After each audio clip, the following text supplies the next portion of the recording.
I wanted to talk to you about our experience with my son having a flat head and using the helmet, and how you might be feeling if you're just going into that, and then also the results we had. So I know my husband and I were not super thrilled that we had to put our son in a helmet, and we were worried, you know, are we bad parents because of this?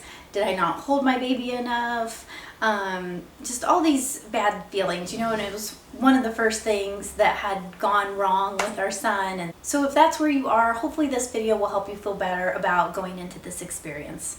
So a little bit of history. We started noticing that he had a flat head around 6 weeks. So we had his 2-month appointment come up and we pointed it out to the doctor. So he told us to just keep an eye on it and to try to do tummy time. And so we kept an eye on it between the 2 and 4 month appointment. We tried a bunch of different things. We did tummy time, which he hated. We also did one of those pillows that kind of prop your baby up on the side. And we did one of the pillows that has like the cutout for around their head. We didn't use either of those pillows at night though, for obvious reasons. Everything says don't put anything in their crib at night. We also had a DACA tot for him to sleep in. And in my opinion, the DACA tot would help round the head out because it kind of cradles the head. However, my husband thought that it was hurting because he felt it was keeping him from moving his head around. So let me know what y'all think, because we could not agree on that. And then one other thing we did is I just changed up the way that his head faced in the crib, because I read that, you know, some babies may turn their head outward away from whatever wall your crib is up against because it's just more interesting, and that really didn't change anything for my baby. Something that I wish I would have done more, and if we have another child I'll probably try to do more, is more baby wearing. So I tried it with him when he was younger and he just really didn't like it. He would complain. Even today he still doesn't really like to be restrained. He likes to just have room to move about. So I can wear the Ergo Baby Carrier now with him facing forward and his legs and arms are free, and he seems to enjoy that. But when I tried to do the baby wearing when he was really young, he just was not happy in it. One other reason I think he may have gotten a flat head is he's a really good sleeper. So he's been sleeping through the night since he was about 5 weeks old, which is wonderful, of course, but because of that, he goes down and he stays down. Another thing I think I might do if we have another baby is just try to put him in the car seat less.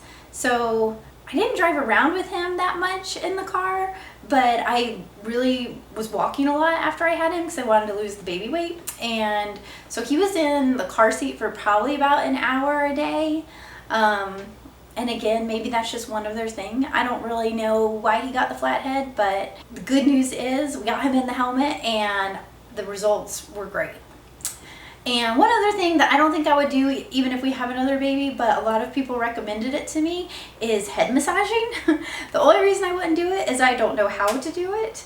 But that's something that quite a few people said you could do to help with the flat head. Another thing I did was 1 nap a day. I just let him cuddle with me on his tummy, laying on my chest. And so that was really wonderful.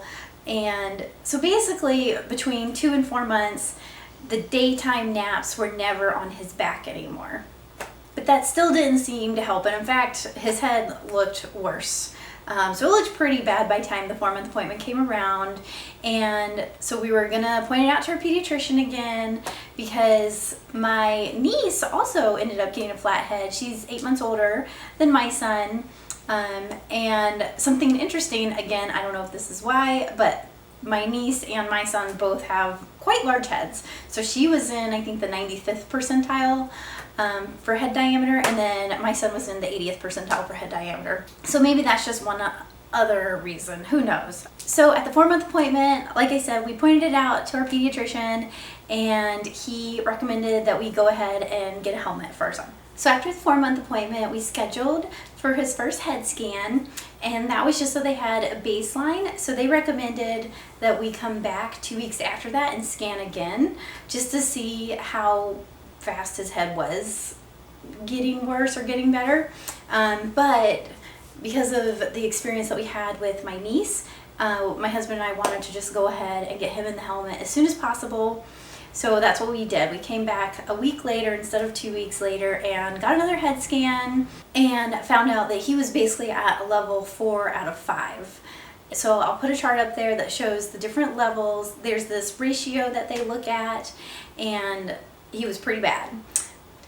But we had one of the best doctors, I think. He even, I'm going to cover it up, but he even gave us his cell phone number to use to call him in case we needed to, and they give you this little cap to put on for scanning so that it folds down any hair. It's pretty funny looking on him. And then on this, the wear and tear instructions, it basically tells you how to start with the helmet, because by the time he's weaned onto the helmet, he's wearing it 23 out of 24 hours a day, but you don't start that quickly. So after we got his head scanned, it took, I think, about 3 weeks for the helmet to actually be fabricated and come in. So he was 5 months old by the time we got the helmet. And I think it ended up costing us around $900 because insurance did cover some of it. And then it cost my sister, I think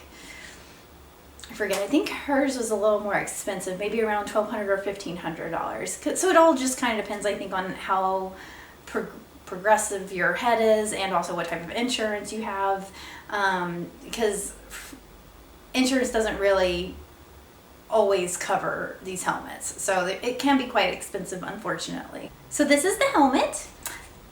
Nothing much to it. It's pretty lightweight, although I did feel bad because he had only been holding his head up for probably, a little over a month at that point, and all of a sudden we're putting this back on it. So although it doesn't feel heavy to me, it probably was a little heavier for him. But there's not much to it. We were planning on dressing it up like a football helmet, but the stickers that I got ended up being too big, and also there was no way, I wasn't anticipating the strap on the side right here. So we just left it blank. But I have seen some super cute pictures of some other little helmets with some adorable designs on them that you could do. So for wear and care, I just would wash this once a week in some hot soapy water in the sink. And then daily I would just wipe it down with some of those non-alcoholic wipes that I bought for my baby anyway. It did start to smell sometimes, but the doctor did say that we were keeping ours surprisingly clean, and I look at it, I'm like, really? But I guess these things can get worse. We were pretty lucky, I would say, in that he got the helmet in the end of October, so it had started to cool down.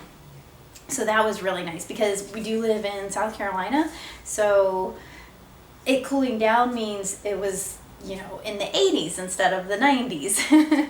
We did notice a significant difference in the irritation to his skin once the weather cooled off. So I am so sorry if for some reason your baby has to wear this in the summer, because it does get really hot.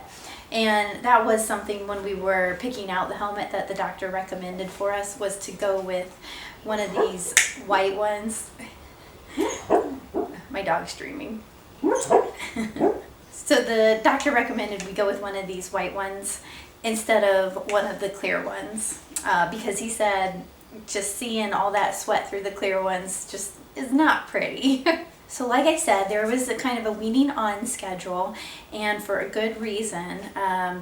The helmet, is custom made to fit tight in areas that they're trying to constrain, and it has open space or negative space in the areas that they're wanting to encourage the growth. So because it was tight in some of those areas on his head, that's where he would get some redness. And so we texted our doctor the very next day because the redness just wasn't looking good.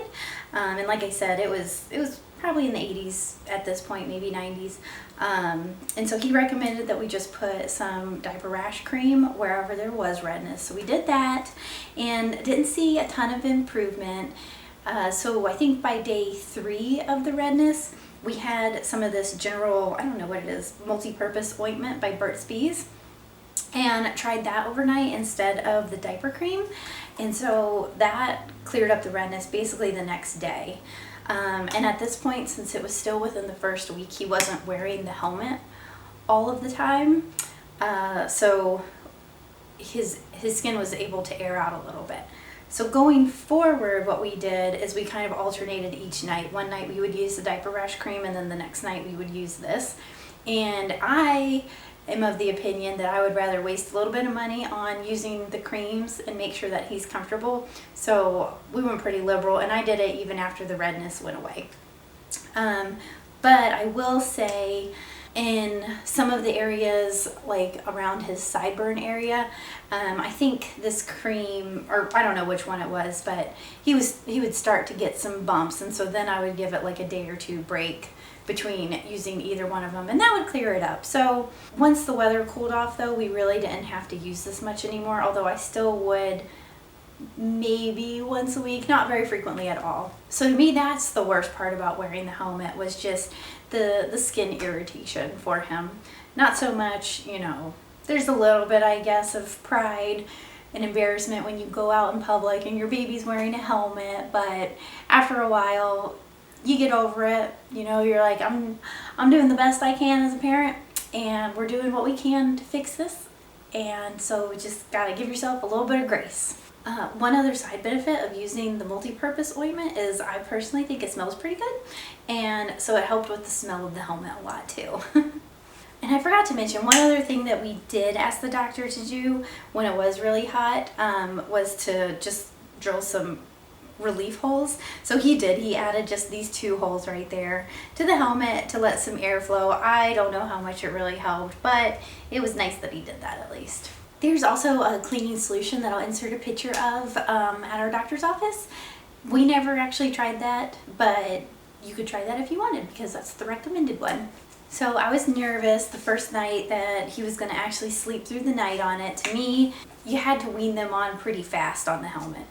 But it was a really good thing we did, because we got a scan 1 week after he got the helmet and already saw improvement. And so the doctor told us he was actually probably going through a growth spurt at that time, but it was super encouraging to see some improvement just 1 week in. And it also made me feel a little bit better. If he was improving that much just 1 week in, that means if we didn't have the helmet, he might have been getting that much worse.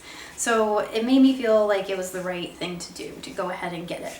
But he slept through the night perfectly fine. I think he may have, I can't even remember, but I think he may have woken up one time that night, but it really didn't affect his sleep, so that was great.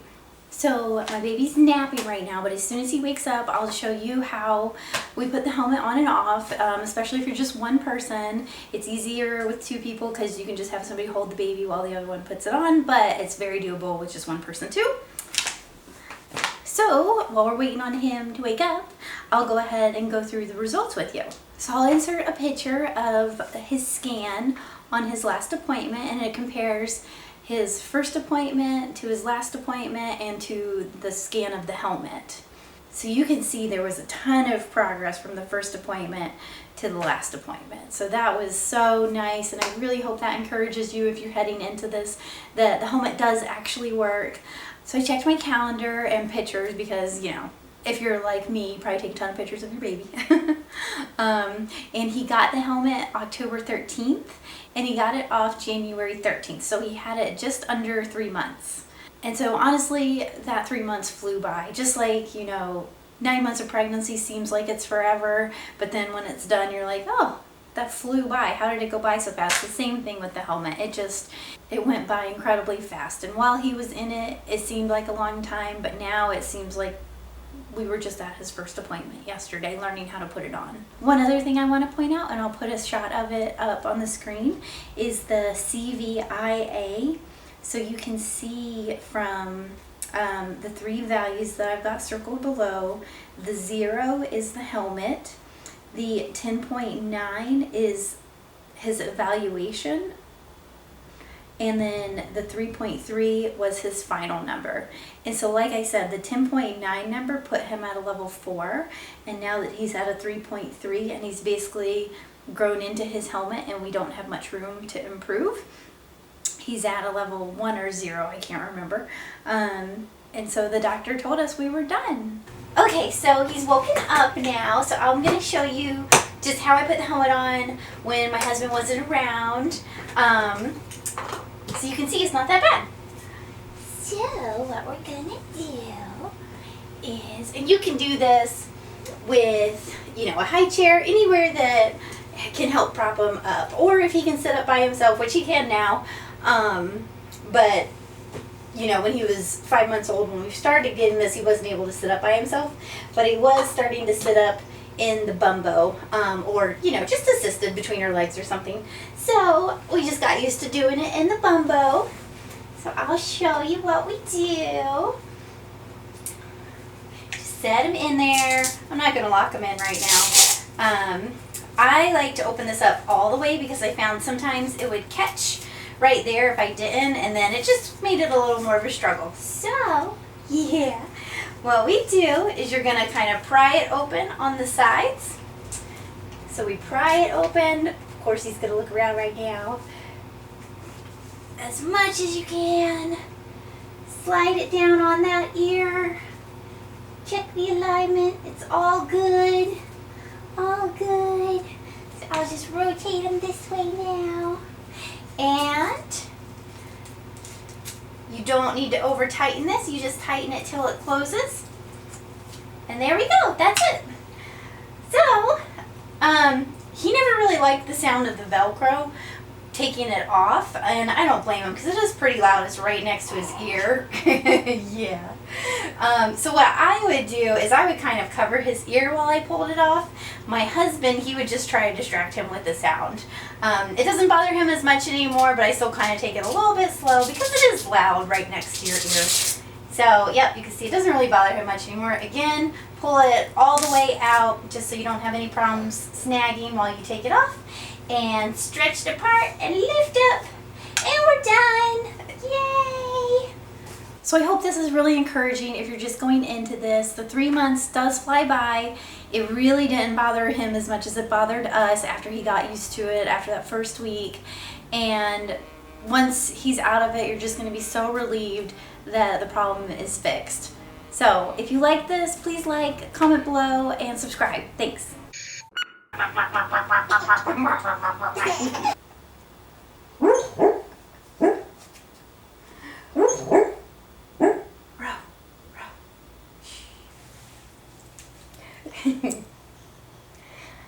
You ready to talk to them about our experience with the helmet? Yeah. Uh-oh. It wasn't that bad, was it? No, it wasn't.